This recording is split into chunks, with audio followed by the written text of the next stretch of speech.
จะได้ขอกล่าวเกี่ยวเว้าเกี่ยวดวงวิญญาณนับแต่ไรสังขารภาคคนโนไก่เวนไปเที่ยวทางคนดาเส้นดวงตาเว้นคนละหน่วยพ่อแม่เอ้ยเกิดเป็นคนกะสร้างสวยมีลูกหลายบ่ได้ใส่บ่มีใดดอกเพิ่งพิ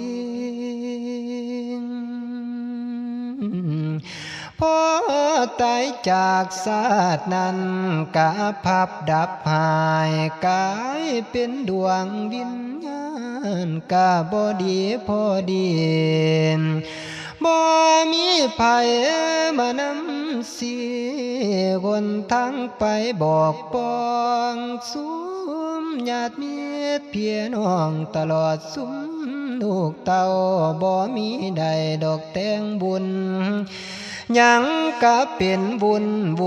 บ่ไปเกิดไปขานบาปบ่มีพ่อมี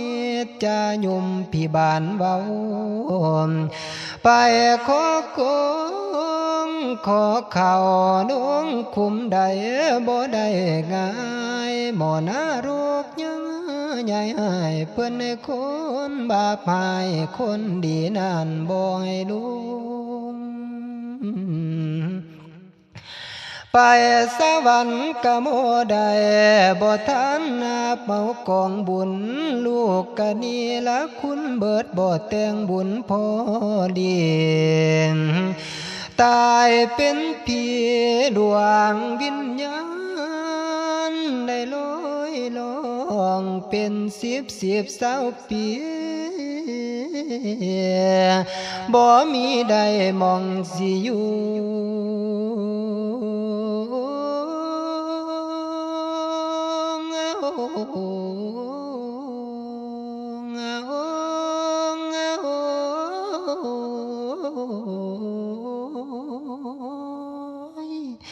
อยู่น้ำขอกแก่หัวขวาบานป่ามักเหยาฮอดวันสิ้นเพิ่นกะจังให้เขาได้ไปอยู่ในบาทก้อยตาเมาของท่านจากดุกดานถวายพระสงฆ์เจ้าก็เลยกลายเป็นผีอึดเขาเป็นวิญญาณพญาตัวจากย้ำใดลูกสิแจกเขาให้ทำบุญได้บัดสงเหลือใจนี่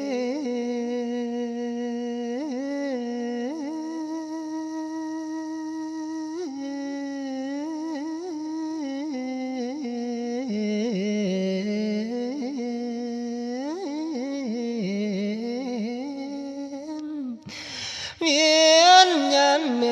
โลดล้นลาย่อยยางน้ำตาไหล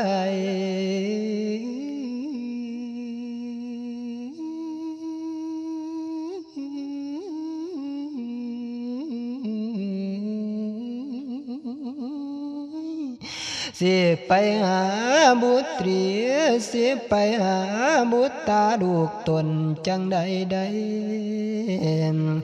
แนวโตเป็นพี่แล้วสิส่วนลงไงมันทั่ว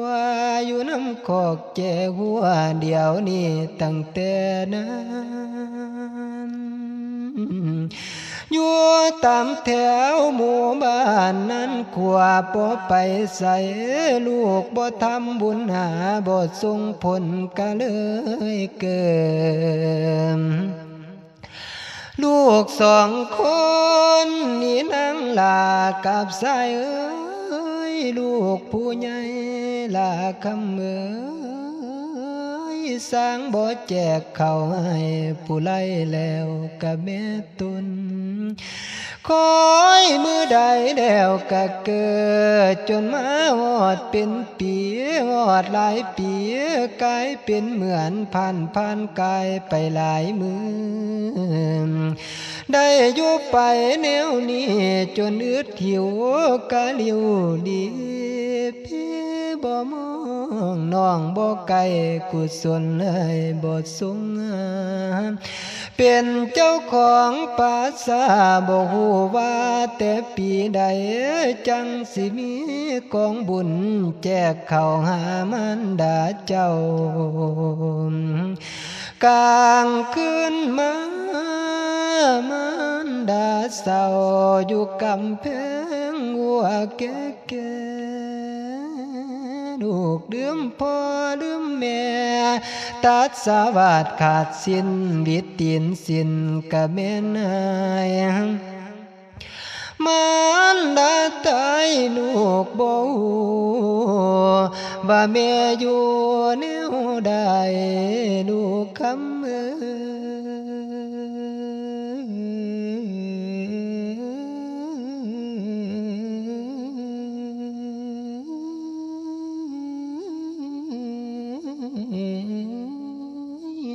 ลูกโตไล่ลืมลาขันลายความมันดาเดีย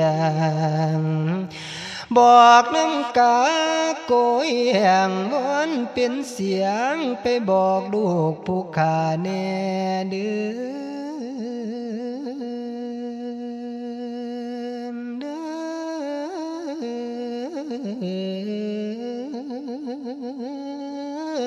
บอกว่าผู้เป็นแม่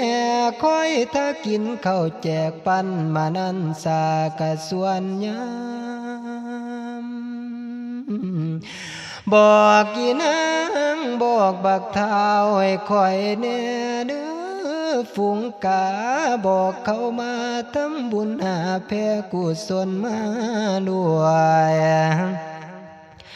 คันบ่มีหยังเก่ากวยบิเดียวกับเข้ากองถวายพระสงฆ์เด้อแม่จังเสียได้อิ่มท้องมันดาเจ้าแม่ผู้ตายบ่ได้ค่าเคลื่อนย้ายออกไปเที่ยทั้งใดเวียนยันวนเวียนขออยู่รอแคมแจวเวียนยันมัวแต่เมา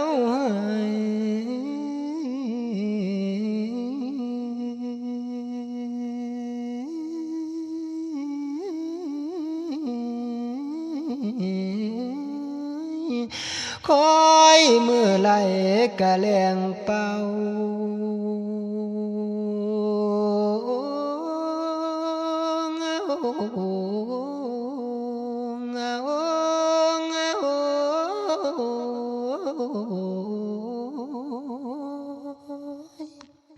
ตายเป็นผีบ่ได้เกียนหอดเข่าพ่อลูกเต้าบ่ห่วงน้ำลูกสองคนบ่ซ้ำความสั่งแม่ของตนดาคำ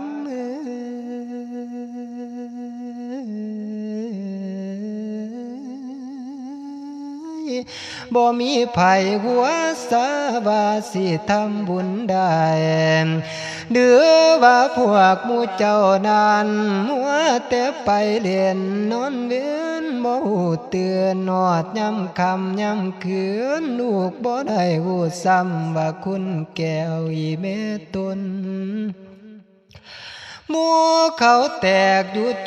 จนไหลหลังเข้ามาวาดบาดลูกโตบ่เห็นเอ้ยงอดบ่มาทำบุญสามจากว่าทำมีอย่างแล้วสั่งเลื่อมไหลทิ่มพ่อแม่ลูกคำเอ้ยได้10 ปีตั้งแต่คอยทากินข้าวแจกปันบุตรีเจ้าโดดบ่ทำจนว่าได้ดวงลำมาฮอด10 ปลายปีลูกเพิ่นมีบุตรีลูกเพิ่นมี บุตรตาเอาผ้าบังสกุลไว้เดียวไปเห็นเขาพูนเต็มมาลำทุกท้องถิ่นบุญเขาสากประดับดินปีดาเถื่อโทนั้นได้มาสร้างแต่เมยังเสียงก้องดังตึงตังลูกของแม่บ่ฟังเสียงหมู่เข้ามานำกันแม่ก็เห็นจนหมดสิ้นเดือว่าจำเป็นโลนแนวไหลน้อลูกของแม่บ่คือเห็นตั้งแต่ขาวแม่เลี้ยงแต่น้อยเพียงเจ้าสำนวยตาบาดบ่เบิดแม่แล้วบุญคุณแม่เจ้าลืมลงลูกคำมือ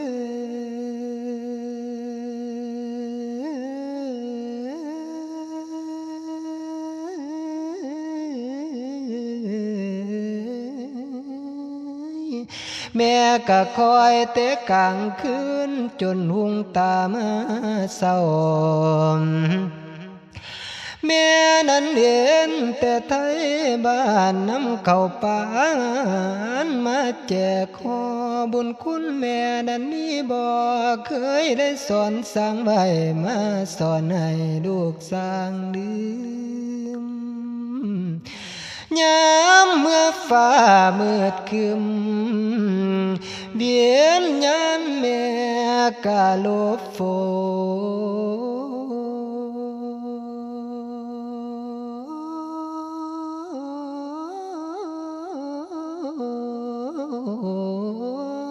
นเวียนยันคอยมาดนคู่สู่ปีบ่เห็นเจ้าป่าเพนี้ทำบุญแจกข้าวเหลือประดับดินปีละเทื่อแต่เข้าปั่นเพียงเด็กน้อยแม่คอยท่าอยู่ยังคืนการแม่หูจังสียามเมื่อแม่บ่ทันตายสิขายกินในมันหมดอันในนาได้ตากามกับทั้งเฮือนสานพร้อมหัวควายและเป็ดไก่เอาไปทานทอดให้ยังสิได้ดอกเพิ่งบุญเมื่อนี้หมดบังแล้วบุญเขาขอประดับดินลูกบ่กินทานห้ำวำปีสิหิวล้นอดทนไปเมื่อนาสิมายามเยี่ยมเบฟังเอาเลือพ่อแม่เวียนยันขอสั่งไว้อย่าลืมให้ว่าเตียงบุญคอยอีกเมื่อนาพุนหาลูกทรงสกุลหาแจกข้าวดำมันดาวิญญาณสิดูดพุนเวียนยันของใหญ่เท่าสิมาของเมื่อนาโตหาลูกเขาเกิดพอได้ทำสร้างส่วนกุศลเด้อลูกข้า